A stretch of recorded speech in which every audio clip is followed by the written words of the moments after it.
तो हेलो दोस्तों नमस्कार। बार बार लगातार हर हर महादेव के चैनल में तो कैसन बनी जा कमेंट करके बताएं जा भैया बहनी लो कहाँ कहाँ से हमारे वीडियो देखी नहीं जा तनी हमारा के सपोर्ट करी जा। सपोर्ट नहीं जा करत इतना अच्छा अच्छा शिव गुरु के भजन गा गा हम डाला तनी लंग वीडियो में महारानी जी के गा गा डाला तनी फिर भी हमारा के सपोर्ट नहीं जा करत कहाँ है आए जे अमीर रहत ओकरा के सपोर्ट कर देतनी जा, जे गरीब रहत ओकरा के सपोर्टे नहीं जा करत।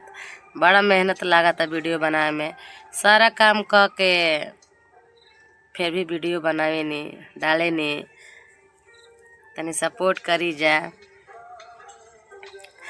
जे जे शिव के गुरु नहीं मन ले भैया बहनी लो हम तो बार बार इहे कहम, जब जब लंग वीडियो बनाए तब तब इहे कहम कि शिव के गुरु मना लीजा। शिव के गुरु मनला में बहुत फायदा बाटे, बहुत कहाँ कहाँ शिव चर्चा होला कमेंट करके बताइम जा। ऐसे कि शिव के गुरु मनला में बहुत फायदा बाटे। अगर हमने के अपन जीवन में शांति चाहते हैं तो हमने के गुरु जी के अपना लीजा, अपन अपन नाम के घोषणा करा लीजा। अगर नाम के घोषणा करा ले जनो तो हमने के कोई के परवाह नहीं है। ऐसे कि हमने के साथ में महादेव जी रही हैं, ठीक बा। हम तो शुरू वाला अभी हमने के मतलब अभी शादी हो गए है, गौना ना भर रहे, हमने के रीति रिवाज में ऐसे ही होला। तो हमने के शादी हो गई अभी गौना ना भर है। अब पहल अभी शिव के गुरु माने के भइल न तो एगो गुरु भैया रहला नाम के घुसला मतलब हमार कैलन तो सिखावत रहलन कि ऐसे ऐसे शिव के गुरु के मतलब कहल जाला कि शिव गुरु के चरण में प्रणाम, तब मैया भानी के चरण में प्रणाम, तब भैया भैया के चरण में प्रणाम, दीदी लीलामा दी के चरण में प्रणाम, जितना भैया बहनी बाइलो सबके चरण में प्रणाम, जितना सब महारानी बाइलो देवता बाउलो सबके चरण में प्रणाम। मेरा प्रणाम के शिकार है श्री गुरु, रो ना करब त के करी। अभी तो मतलब हमारा कहे आ जाता ओघरी हमारा कहे ना आवत रहे। वो मतलब एगो गुरु भैया रहलन ज्ञान देत रहलन सिखावत रहलन तो हम ऐसे ही रटत रहनी।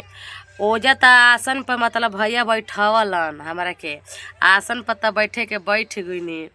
आई शरीर हमारा कांपे लगल नाम गाँव पूछे तब बताओ नी नाम के घुसला कलन भैया हमार सब कहनी। आ केहू मने पहिल जे नाम के घुसला कराई तो कत जीव डरेबे करी क्या ही दादा नाम के तो घुसला करा लेनी काहे नहीं हमारा करे आई ना आई आए काहे नहीं कोई बताई ना बताई।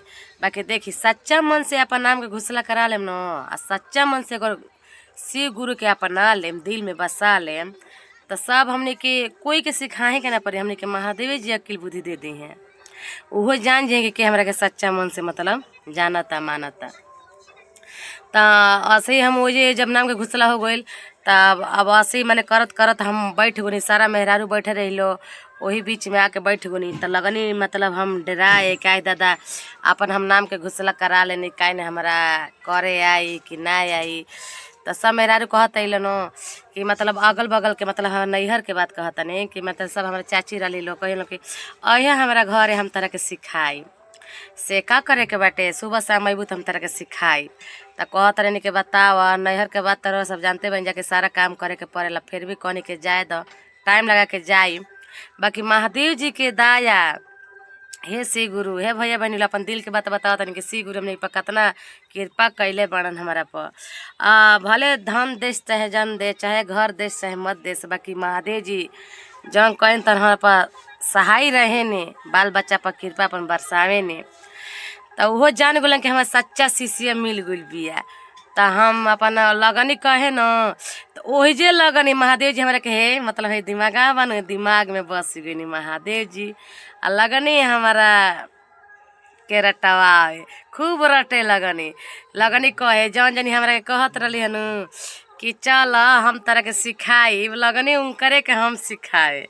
कहनी के चाची ऐसे ही न कहत रहा हन भैया हो शिव गुरु के चरण प्रणाम, मैया भानी के चरण प्रणाम, भैया हरेंद्र के चरण प्रणाम। कहत रही हाँ हो कैसे तरह आ गला मगर कैसे आ गला। महादेव जी जानत रहा हाँ कि मतलब ये लाचार बिया। सब महादेव जी देखा तनी कि कहाँ जाए के करा के बताई। तो देखिए हमने के अगर कोई ना बताई तो हमने के तो महादेव जी बने। सच्चा मन से उनका के शिष्या हम बन गईनी उनकर, आ उनका के हम सीख के गुरु अपन मान लेनी, अपन दिल में बसा लेनी। चाहे सुबह शाम जपी चाहे ना जपी, बाकी उनका के हृदय में रखले रहनी। कहीं चर्चा होला तो मैंने चल जानी, अपन नैहर में कोई भी चर्चा होत रहे, हमार बापू महतारी ना रोकत रहला जा, अपन हम चर्चा में चल जात रहनी है। सारा कामों देखत रहनी है, चल जात रहनी है। महादेव जी नहीं कहले कि काम धंधा छोड़ दो हमारा चर्चा में लाग जा, ना, सब काम देखते हुए महादेव जी के भजन करे के बटे, आ 3 सूत्र के तो पालन करे के बटे। एक दूसरे के मतलब बताहूँ के बटे कि जे राही में मतलब भेटाता सबका से कहे के बा कि ए भैया बहनी लो सी के गुरु मान ले बालो, तो जे मान ले बा अपने कही कि हाँ, जे नहीं मान ले तो कहे के बा कि हाँ सी के गुरु बना लीजा, नाम के घुसला करा लीजा, इहे कहे के बा। अगर हमने के चर्चा में नहीं जे जात नो तो हमने के बताइम जानू तो हमने के फल मिली।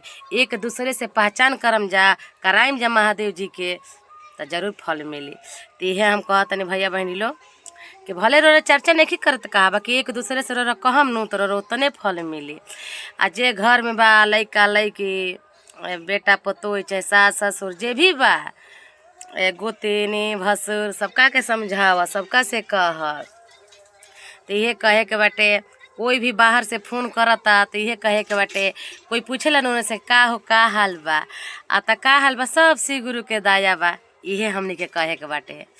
देखिए घर में 4 गो आदमी रहता न, मतलब 4 गो परिवार अपन रहत नहीं जा अपने में, तो इहे मतलब कोई पूछा कि का होता रहा घर में के रहेला, कह दी बात बाक, और 4 गो बानी तो मतलब 5 गो बताई। पूछी काहे 5 गो कहतनी, क्या दादा मतलब हमारा घर में 4 गो बा, काहे 5 गो बताव तरी। तो देखी 4 गो तो सब हो गनी जा, आ एगो मतलब महादेव जी, ओमे महादेव जी के जोड़ दी जाए। कोई भी पूछी तो कहे के बहन के 5 आदमी मिल जाए। 6 गो बानी रोरा तो 7 गो बतावे के बाद, 7 गो बनी तो 8 गो बतावे के बाद, अपने से समझ जा कि मतलब इहे कहे के बा कि सब श्री गुरु के दया बाटे। हमारा घर में हई आदमी बाटे, एगो महादेव जी लेके हमारा घर में 8 आदमी बाटे।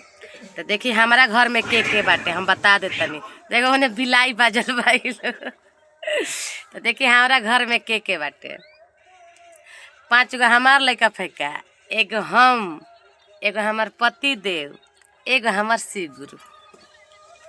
तो लेके कई हो गई 8 आदमी, महादेव जी के लेके 8 आदमी बनी जा हमनी के। तो यही से कहतानी